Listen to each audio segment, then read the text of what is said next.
Welcome back to the Roadside Rescue YouTube channel. I'm Ernest, and I'm going to do a special little episode today. I've been getting a lot of awesome comments in the videos. The channel's really been growing most excellent. Some of the questions, this isn't the most common question, but some of the questions revolve around a lot of other people trying to start their own mobile mechanic business. While this isn't going to be an end-all be-all to the certain question of, what do you need to start your own mobile mechanic business, hopefully this kind of gets everybody thinking about what's the difference between a mobile mechanic and a shop mechanic. So I'm just going to talk about my 5 favorite and most useful tools for a mobile mechanic. Obviously you can look at the tool tour video of the truck and just see everything that I have. This is a really big truck. I know a lot of people work out of their cars and small pickup trucks and stuff. So I used to work out of my small pickup truck. I had a 42-inch Harbor Freight toolbox I had in the back. I had problems with the drawer sliding open and getting jammed and stuff when I go around corners, or if it wasn't locked all the way. But it worked pretty well, and I had stuff in the back underneath the tarp as well. But in this video, we'll talk about my 5 top favorite tools that I have and use as a mobile mechanic, and we'll jump right in. And I'll kind of give a little bit of explanation, hopefully again, just to kind of get you thinking in the mindset of, okay, I'm not in a shop, I'm mobile, how everything is a little bit different. So the first tool I have, this has honestly been one of my favorite tools I've ever bought, and it's this Genius Boost Pack. Nothing sponsored. I bought this at AutoZone. I do a lot of my tool shopping and parts at AutoZone. I live so close, and my thing is a lot of people get tools from Harbor Freight.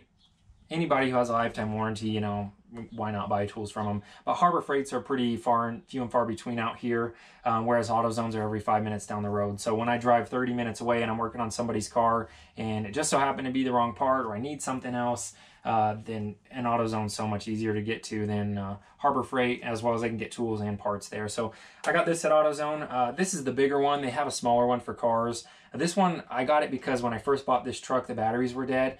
And with completely dead batteries in the 6.5 liter diesel engine, this thing jumped it by itself. So you can really just hook this up to the cables of a vehicle and start it with no battery in there. You can get the smaller one, but this is super nice for me. One, because I have such a big truck. And one of the things we do most often with mobile mechanics is getting people whose vehicles are broken down. They won't start, so they've got a bad alternator, bad battery, or something like that.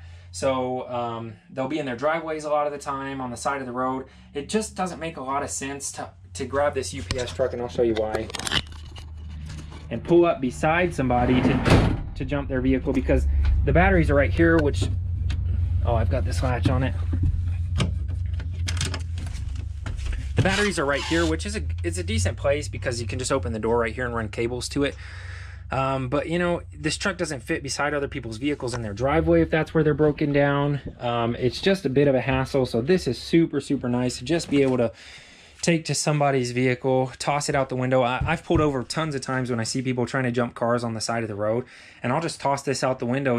I won't even open my door. I'll stick it out the window here and say, here, jump your vehicle. They'll get it started and hand it back, and I'll be on my way. I'll give them a business card.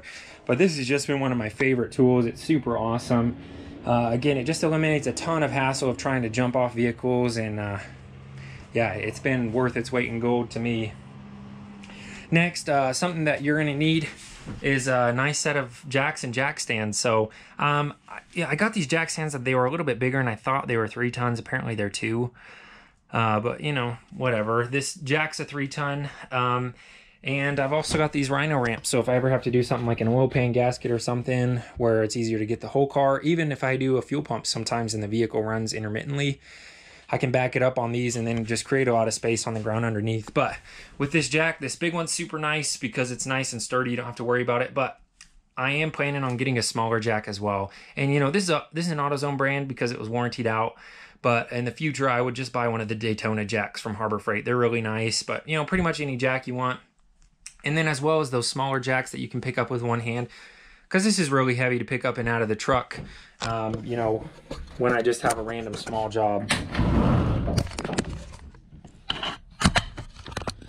So when I just have a random small job, that jack weighs probably 40-50 pounds. It doesn't make a lot of sense to carry out the front or out the back, pick it up, set it down just to you know, change a set of brake pads or something, where I could easily just get those small jacks that are super easy to transport and put it under there. So it's nice to have for some things, but it's also nice to have a small one. So you may consider getting 2 jacks, a big one and a small one. That's my plan, but at least get, you know, maybe a big jack. I started out with a small one, but maybe get a big one that you can do everything with, and, you know, it's heavy, but it can at least do the bigger stuff as well. So that's the second thing, because, you know, mobile on the side of the road, you don't have a lift, so it's nice to have a jack.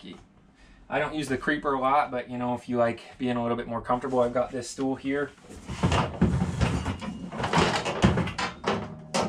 And I do have a creeper as well, so you can be comfortable, but I'm pretty, I don't know if I'd say lazy, but I like to just get it up and get going, and I'm not too worried about comfort. So, okay, now I kind of mentioned a little before, one of the more common jobs I do as a mobile mechanic is people who are stuck in their driveway and their vehicle won't start. So I see a lot of starters, alternators, and batteries. So something that's real important, and this is important as a mechanic no matter where you're at, but a nice multimeter. This one isn't top of the line. I got it at Harbor Freight. But just to be able to test that battery, how many volts is it putting out? How many volts is that alternator putting out? Are we getting power to the starter? A test probe works really well as well, just to make sure that you are getting power, as well as a battery tester. This is really good to just stick on the battery and make sure that the battery's working when you pull up. One of the first things I'll do on a no start is just start off with the battery. So one thing I suggest is just getting used to knowing how those charging systems work in a vehicle, how the starting system works, and being able to test those efficiently. And here's something I have as well. Over here in the other toolbox, I have a whole drawer dedicated to batteries. So just get yourself familiar with how batteries work. You know, make sure every single time that something's not starting, you test these cables here. The connectors, a lot of these will just go bad, and people will tighten them down to the max, and they just won't be tight on those. So you'll see, you know, a lot of inexperienced mechanics replacing alternators and starters, when in reality all it was just a bad connection at the battery. You can also get a lot of corrosion in between those, but this, you know, that's a little detailed for this video. So that one's kind of a maybe 3-in-1, at least a nice multimeter, but a battery tester goes a long way to be able to test when it has a bad connection. You can stick these straight on the terminals, and then you can stick them on the connectors and see if that battery power drops, because sometimes you'll still get 12 volts through the connectors, but you won't get many amps, so it won't start the vehicle. As well as maybe a test light, just some electrical test equipment to test those starting and charging systems, because again, as a mobile mechanic, that's one of the biggest things, because people get stuck in their driveways. And a lot of times, you know, if they've known for a year that they need new ball joints, they'll just take them to, you know, their local tire shop when they get a new set of tires and have them replace them. So we do get a bit of those, but definitely the most common is charging and starting systems, because people get stuck. All right, so fourth tool isn't as much of a tool as it is jugs of wipes. So this one's one of my favorites because it cleans off the most per wipe, but it doesn't have any abrasiveness like these scrubs in a bucket or these 𝐭𝐤𝐨 wipes.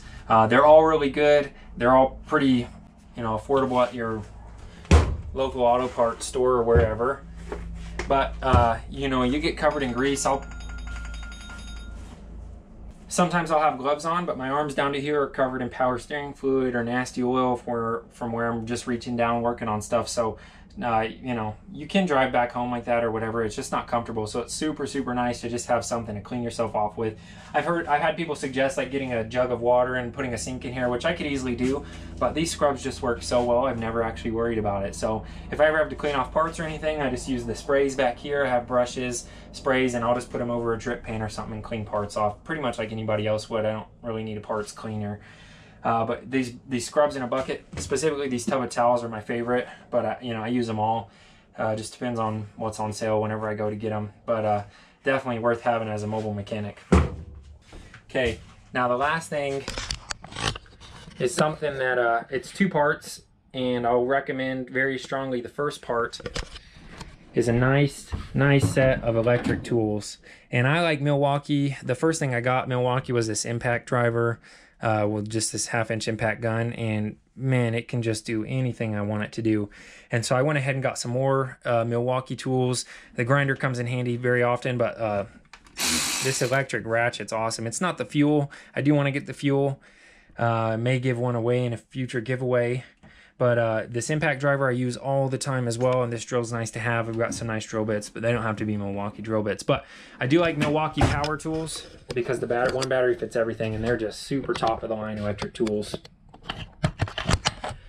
So that's my super strong suggestion, is to invest in some Milwaukee tools. Right now, coming up, I want to get the Milwaukee shop vac that came out in their little battery powered air compressor, so I can clean stuff off like when I did in a recent video. Intake manifold gasket, just a little bit of dirt fell in on top of those rags, but it'd be nice to be able to get everything out of the way first, or at least even more than I was able to get with rags and spray. So you know, one day I hope they come up with a conduction heater, which can, you know, get those nuts red hot. If you know what those are, an induction heater I believe is what it's called. Maybe even like a hammer, some sort of like electric, you know, little jackhammer that you can use to just pop stuff out, you know, like those air hammers. But again, being mobile, it doesn't make sense to have a big old air compressor when I can just have a drawer full of electric Milwaukee tools. They all use the same batteries. I've got a charging station set up here with a rapid charger, and I can just throw a battery on there in a few minutes. It can be fully charged. So that's tool number 5.